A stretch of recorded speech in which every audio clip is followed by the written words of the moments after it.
সায়েন্সের প্রতিষ্ঠাতা। কমপক্ষে 300 থেকে 400 বছর পর্যন্ত ইউরোপে মুসলমানদের টেক্সট বুক পড়ানো হয়েছে। কিন্তু আপনারা এখন আপনি আমেরিকাতে যান তো, মেডিকেল কলেজে আপনি পড়েন তো, দেখেন তো চুল সব উঠে যাবে পড়তে পড়তে, এরকম পড়ানো হয়। অথচ এটা আমাদের ঐতিহ্য, আমাদের লেগে আসি। তারা এখন পড়ছে, তারা এখন পৃথিবীর সবচেয়ে বড় বড় ডাক্তার, সব মেডিকেল সায়েন্সে। আমি জানি না, স্যার নিশ্চয়ই বলবেন, আমরা যে বইগুলো পড়ি এগুলো কি কোনো মুসলমানদের লেখা বই? আপনার মেডিকেল সায়েন্সে যে বই পড়েন কারা লেখছে? দেখবেন সব হিন্দুরা, মানে ইহুদিরা অথবা খ্রিস্টানরা লেখছে, সব ইউরোপ আমেরিকানরা। কেন আপনারা লিখতে পারলেন না? কেন আপনি নিজকে এই চ্যালেঞ্জ গ্রহণ করেন না যে মেডিকেল সায়েন্সের এই জায়গায় আমি বই লিখব? আপনি কেন জানবেন না যে আমি মেডিকেল এথিক্সে, মানে কিভাবে শরিয়া ম্যান্ডেটেড বা শরিয়া কমপ্লায়েন্ট মেডিকেল প্র্যাকটিস কিভাবে করতে, আমি এর উপর আমি গবেষক হব, আমি বিশেষজ্ঞ হব। এরকম তো কোর্স আছে, এরকম সাবজেক্ট আছে, কেবল ওই জায়গাটা আমরা দেখি না। এর উপর আপনি এক্সপার্ট হয়ে যান। যে আমি আপনার জান অসংখ্য ঘটনা আছে। আমাদেরকে 3-4 দিন আগে একজন ফোন করলো, বলে স্যার আমি তো একটা বিপদে পড়ে গেছি, আপনার মাসালা লাগবে কি? বলে আমি আমার কাজিনকে খুবই পছন্দ করি, ছোটবেলা থেকে তাকে ভালোবাসি, কিন্তু তার মা আমার দুধ পান করাইছে, এখন করবো কি? এমন হারাম। অনেক আলোচনা, লম্বা ছোট করে বলছে। বলে স্যার আমি ছোটবেলা থেকে তারে পছন্দ করি। বুঝতে পেরেছেন? প্রিয় ভাইরা, বন্ধুরা আমার, আপনাদের রিলিজিয়াস দিনই নলেজের দিক থেকে যেমন এটা হন, আপনার দিনই আপনার শরিয়া কোর্স করেন, আপনার মুসলমান কিনা এটা কে আইডেন্টিফাই করবে? তার জন্য আপনার আকীদা জানতে হবে যে আমার দিন কি। অনেকে আমাদেরকে প্রশ্ন করে সুন্নত নামাজ পড়ার জন্য উজু করা লাগবে কিনা, সুন্নত পড়ার জন্য উজু করা লাগবে কিনা, এটা জিজ্ঞেস করে অনেকে। অন রেকর্ড বলছি, বিশ্বাস করেন, জিজ্ঞেস করে যে সুন্নত নামাজ পড়ার জন্য আবার উজু করা লাগবে কিনা। মনে করছে শুধু ফরজ পড়ার জন্য উজু লাগে।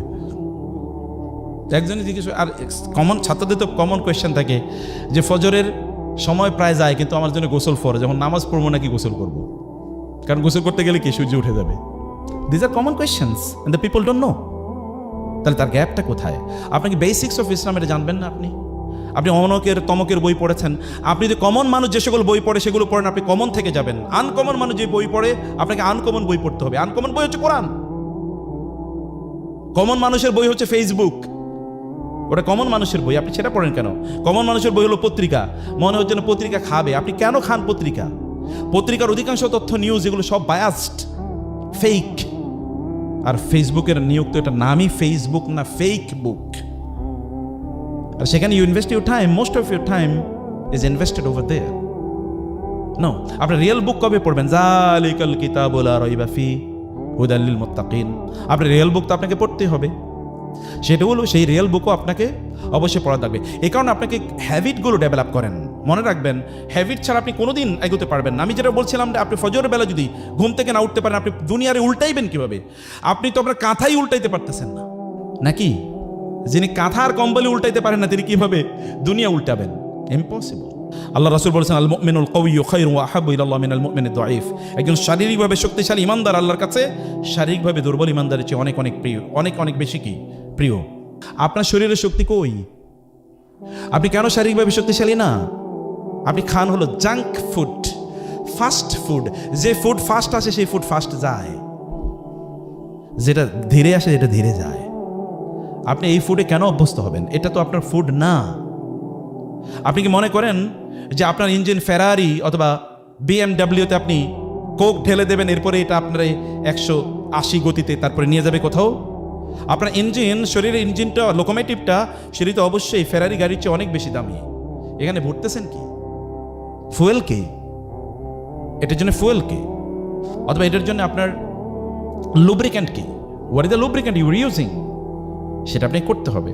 9টা 9:30 থেকে শুরু করে 1টা পর্যন্ত এই সময় আপনার ব্রেনটা যে লেভেলে থাকে, এটা হলো যদি আমরা মোবাইল যদি চার্জ দিই, ফর এক্সাম্পল একবার 100 ক্যাপাসিটি আছে ইলেকট্রিসিটিতে, এটা যদি আপনি চার্জার লাগান এবং একটা ফাস্ট চার্জার লাগান, দেখবেন আপনার উইদিন এ ফিউ মিনিটস আপনার ব্যাটারি কি ফুল হয়ে গেছে, চার্জ হয়ে গেছে। আর যদি একটা লো গ্রেডের ব্যাটারির সাথে আপনি কানেকশন দেন, তাহলে দেখবেন 3-4 ঘন্টা চলে যাচ্ছে, কি ব্যাটারি আপনার গাড়ি চার্জ হয় না, মোবাইল চার্জ হয় না।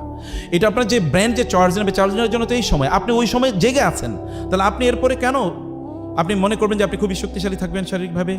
আল্লাহ রাসূল কি কথা বলেন নাই যে ব্যক্তি সকালে ঘুম থেকে উঠতে পারে না, সে ফাআসবাহা খাবিসান নাফসি কাসলান।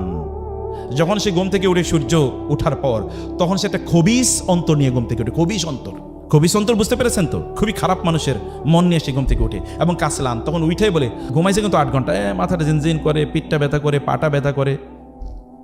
কারণ ঘুমের সময় ঘুমায় নাই, হয় কিনা এরকম বলেন? অথচ আপনি একটু আগে ঘুমিয়ে দেখেন যে কী পরিমাণ আপনার অবস্থা হয়। হ্যাবিটস আর টু বি গ্র্যাজুয়ালি ডেভেলপড। আপনি হ্যাবিট করেন যে আমি, এবং ডিসিপ্লিন মেনটেন করেন যে আমি প্রতিদিন এই সময় ঘুম থেকে উঠবো, আমি প্রতিদিন এই সময় ঘুমাতে যাব, আমি প্রতিদিন এই সময় খাবো।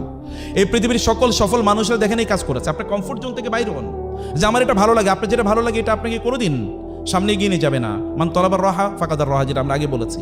যে ব্যক্তি কেবল সুখের পিছনে ঘুরে সে কোনোদিন সুখ পাবে না। এ কারণে আপনি কথিত সুখের পিছনে ঘুরবেন না, আপনার সুখ সামনে। এই সামনে সুখের জন্য আপনি সময় দেন, সেখানে আপনি আপনার নিজকে সেই জায়গায় আপনি ব্যবহার করেন। এবং যেটা করবেন একটা জিনিস কমপক্ষে 10 দিন। আল্লাহ রাসূলের কাজকে ছিল কানা আহাব্বুল আমালি ইলাল্লাহি আদওয়ামুহা ওয়া ইন কাল্লা। রাসূলুল্লাহ সাল্লাল্লাহু আলাইহি ওয়াসাল্লাম যেটা করতেন এটা কোনোদিন ছাড়তেন না, কম করে হলেও তিনি সেটি করে যেতেন। আপনি যেটা করছেন এভরিডে, ডু ইট এভরিডে। কেবল আগামীকাল পরীক্ষা হতে হবে, আজকে রাতে আর কোনো ঘুম নাই, এরপরে 7-8 দিন কোনো পড়াশোনা নাই, কেবল নেটফ্লিক্স, ফিক্সড অন নেটফ্লিক্স, তাই না? নো, এটা না। বরং আপনি যা করছেন গ্র্যাজুয়ালি করেন। আপনি দেখেন না, ইসলামের কোনো কাজই এরকম না। আপনি নামাজ প্রতিদিন 5 ওয়াক্ত পড়তে হয়। কোরআন তেলাওয়াত যদি না করেন আপনার স্পিরিচুয়াল গ্রোথ হবে কীভাবে? আধ্যাত্মিক উন্নয়ন হবে কীভাবে আপনার কোরআন তেলাওয়াত না করলে? এবং আপনাকে অনেক পরিমাণ অর্থের মালিক হতে হবে। আমি দুনিয়াদার হতে আপনাদেরকে বলি না, কিন্তু আমি সম্পদের মালিক হতে বলি। কেন সম্পদের মালিক হবেন? আপনি সম্পদের মালিক না হলে আমরা মাদ্রাসা বানাবো কোত্থেকে, মসজিদ বানাবো কোত্থেকে? আমরা কি মানুষের কাছে ভিক্ষার জন্য যাব? কেন আপনাদের উপস্থিতিতে আমরা ভিক্ষুকের জাতিতে পরিণত হব? কেন মসজিদ বানাতে গিয়ে আপনি কেন বলতে পারেন না যে আমি 1 কোটি টাকা দিয়ে মসজিদটা বানিয়ে দেবো? এ কথা কেন আপনি বলতে পারবেন না? আপনার এরকম পরিমাণ সম্পদের মালিক হতে হবে। সম্পদ দেখেন না, খাদিজাতুল কুবরার সম্পদ কি পরিমাণ কাজে লেগেছে ইসলামের। আপনারা দেখেন না, আবু বকরের সম্পদ কি পরিমাণ ইসলামের কাজে লেগেছে। ইসলামের শ্রেষ্ঠতম 2জন মানুষ। আবু বকরকে এমনি আবু বকর হয়েছে রাদিয়াল্লাহু তাআলা আনহু, খাদিজাতুল কুবরা কি এমনি খাদিজাতুল কুবরা হয়েছে রাদিয়াল্লাহু তাআলা আনহা। সম্পদ আপনার লাগবে, কিন্তু সেটা নিজের ফুর্তির জন্য। আপনি কত খাবেন? আপনার দিনের জন্য, মানুষের জন্য, আত্মীয় স্বজনের জন্য আপনার লাগবে।